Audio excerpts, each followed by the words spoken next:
the fireman. Alright, Tutanga? Should you say? Magribhi. Not one. My name is JC for now. JC. Julian Chimimba. Managwa Gutu, Zimbabwe. Oh, James Julian Chimimba. Yeah, Julian Chimimba. Uroku? Gutu, Zimbabwe, Namibia, South Africa, Canada, worldwide, international investor. Oh, nemakore mangani? Kore makoputo, kuskapa makore 31 years old. When did you come to Canada? Where in? Canada 3 years ago. 3 years ago, you got it. Yeah, 2022. 2022. Yeah, 2022. 2022. Vatangana muskira kumontreal ndazosvika zvamondo ndakambogara kumontreal, ndakagara kuberry, Brampton. Taurisa mbichana. Ndakagara kubrampton, ndakagara kuno kuhamilton, and now hopefully ndokodzokera kumurehwa. All right. Saka kuno kuhamilton, what's going on? Chicha uri kuita kuno? Muno kuhamilton ndirikurarama nenyasha dzaMwari, ndichingotenderera ndichiona zvokuita.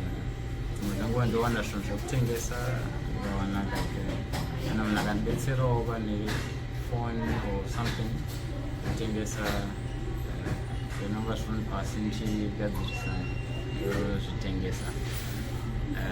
Muno muhamilton futi ndinenge ndichinakidzwa neshamwari dzangu. Mune zvinhu zvakawanda zvokuita. Hamilton is such an amazing place to be. It has different areas of interest, and you've got amazing opportunities to mingle in different social circles. There are certain social circles for religion, like different religions. You've got Christians, you've got Muslims, you've got all people from different walks of life. And we enjoy different things. Some people like beer, coffee, tea, and myself particularly, I do like all those things, but I also happen to enjoy crystal meth and crack cocaine and cigarettes and weed, not too much. I've tried it before when I was younger, but it wasn't worth it. I find that a lot of people would rather not me say that, but I actually don't believe that's how we should live a life. Like, we should live a life when we are able to talk about what affects us, in good and bad ways, and have an open discussion, like an open discussion about what we like as human beings. So when did you start to take crack cocaine or crystal meth? Crack cocaine has been more than 6 years, because like on and off I started in Africa. And in Africa, where? I understand you stayed in Namibia before. Yeah, Zimbabwe and Namibia both, and South Africa once, right? I've had opportunities to enjoy drugs in different places of the world, not Europe, in Asia yet. Hopefully soon, because one thing I like is psychoactive drugs from different areas. They offer different, advantages and disadvantages. It is a lifestyle that a lot of millions of people embrace. Throughout history, a lot of people have embraced psychoactive drugs. They've used psychoactive drugs to deal with stress, to deal with anxieties, to distress, to also connect, to heal, and to connect spiritually with their ancestors or any of their higher beliefs. So for me, when I started, it was more like a social thing, right? It was like me and my friends at home in Zimbabwe and Namibia. We had fun, and it also opened my eyes to what was possible outside of what I knew before the psychoactive drug. And I've always been fascinated by this concept of like something you take as a recreational drug can have a big impact in your life. But then it makes sense because it's called recreational for a purpose. It is a vehicle that helps you to develop your mindset and help you to think in a different way. And that can bring about either distraction or growth, depending on the support system and usage frequency, and maybe also like your focus, where you put your focus. So when you focus on like calling drugs bad, we create bad because we're not providing any other avenue for people to realize that when you do drugs, you could be in a state of mind that can actually help you develop ideas, inventions, drive economies, and you make people laugh. Again, we have our differences in families, right? Because people understand things differently. It's okay to understand that, but when we are making the world a global space, you tend to open also your horizons to why so many developed nations have a substance issue, right? Like a substance use issue is our countries would like to term it. Right? We like to demonize them because we don't understand it, right? But when you truly understand that psychoactive drugs help to create an activity in the consciousness and the psyche of people, particularly young adults developing their prefrontal cortex, right?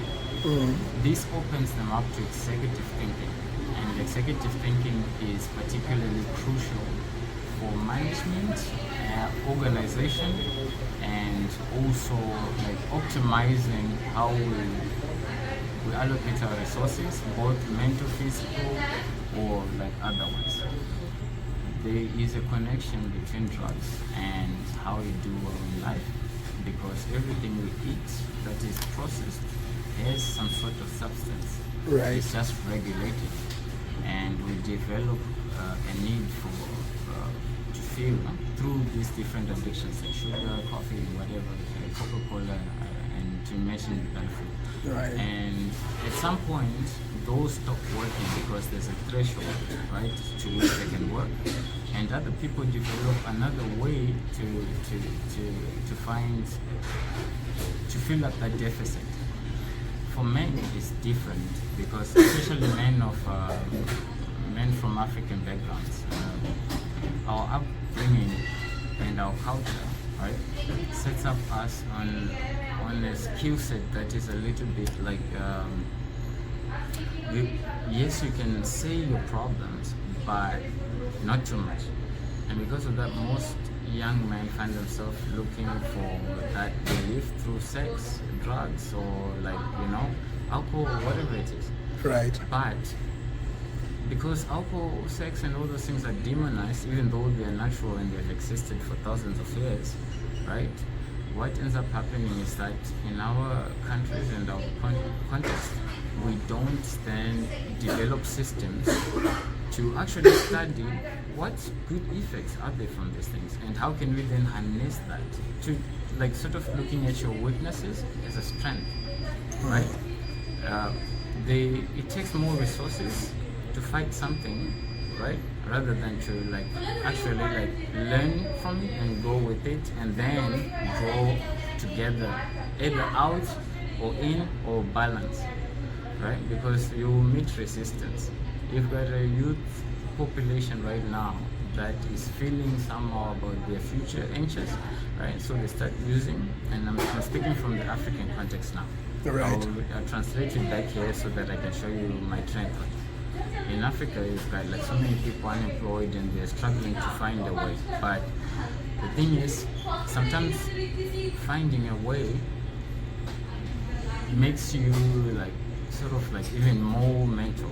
You know what I mean? Right. Because you keep thinking about it, and you need a break from thinking, or at least you need another mind, right, to be out of. So if that provides an avenue to a channel to create that expression, what outcomes or implications are there, right, as a result of this usage? Usage of crystal meth. Crack Cocaine. fentanyl, I done it or I did. Right. On that note, right? What level of education did you reach? Like the highest level? Highest level, I've attained an honoris degree in social work. And where? In Namibia, the University of Namibia. And I took law. I didn't finish the law. And then I also took different courses. These courses I took in Canada, like while I was on custom method, like Google developed a platform or program. Right. I also took financing. I didn't finish that one. Like it's a license to be like a financer or like a banker. Right. And then I've also done a program that is not very well known. It's called social model learning, right? So it's like integrated social model learning. It's like learning in the streets. Like you take the streets as your university, Right. right? And then you look for lectures. These lectures are all over, right? These are people in the streets. They've been in the streets for years. So if you want to learn, what do? You go to someone who knows more than you, isn't it? And then you learn how to be part of a street. And it's so much they can teach you because they know places, they know people, they know things. It takes listening. All right. Before you go any further, right? You said on the streets. That means the people you're learning from are users too. I can't speak of other people. Okay? No, but like for privacy, I can't speak for other people. But sometimes yes, and other times no. Right? Okay. You get different types of you mix people up on with the different streets. people, right? Yeah, some people are homeless just because maybe something happened at home and they. Are you homeless? I'm not homeless. Every place is home. Like I don't consider myself homeless. I consider myself transitioning, right? You transition. I'm transitioning from a young man who had a very stable life and then sort of became destabilized, right? Right. And then entered a new phase of development. So it's a stormy situation. So normally like we call it storming, forming and norming, right? Right. So a storm forms and then it normalizes. Right. And in They say that after a phase- storm there's gonna be a calm. Yes, and that phase, things change around you. Like what used to be normal ceases to be normal because what it's trying to do is trying to take you away from that dimension to a new, better dimension.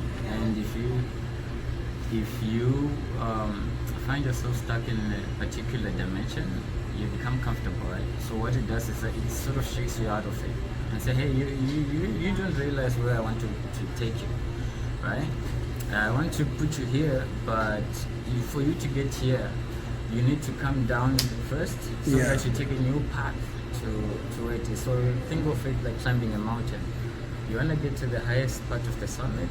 There's a carved way, but that carved way is hard and long, right? And someone who is just like thinking outside of the box can decide, hey, what if I carve my own way up the mountain, right? How would that seem like? And then they cut their way up, and then they realize, oh, maybe I should have stuck to that path. So let me come down, and then they come down, and then they go up the path that was cut for them, and then they realize, okay, it's not working out. And then they come down, and then they combine the two paths, and then create a new path. This is how human beings work. It's a network, it's a hive, it's like a division from one to many. And that division from one to many allows us then to carve out multiple paths, and these multiple paths all offer invaluable like insight into how like interaction of our existence as implications for future, current, past existences, right? Right. And this also then prompts the question of like how then which part is better. That question is irrelevant. But the other thing too, I want to ask you, do you speak Shona or Ndebele? Ndinotaura Shona, ndiyakhuluma isiNdebele. All right. On that note, right? Yes. We're gonna end this one right now because you've been speaking mostly English, right? So we don't want to mix it up. We want to hear you speaking Shona in the mother language or on Ndebele, so that we can move forward. Ndebele ngiyakwazi ukukhuluma kancane, so I won't go too deep. Yeah. But I can speak Shona better. Sakangishataura neShona for the most part, and where I can add a little bit of Ndebele, I will. Okay. All right. Thanks very much.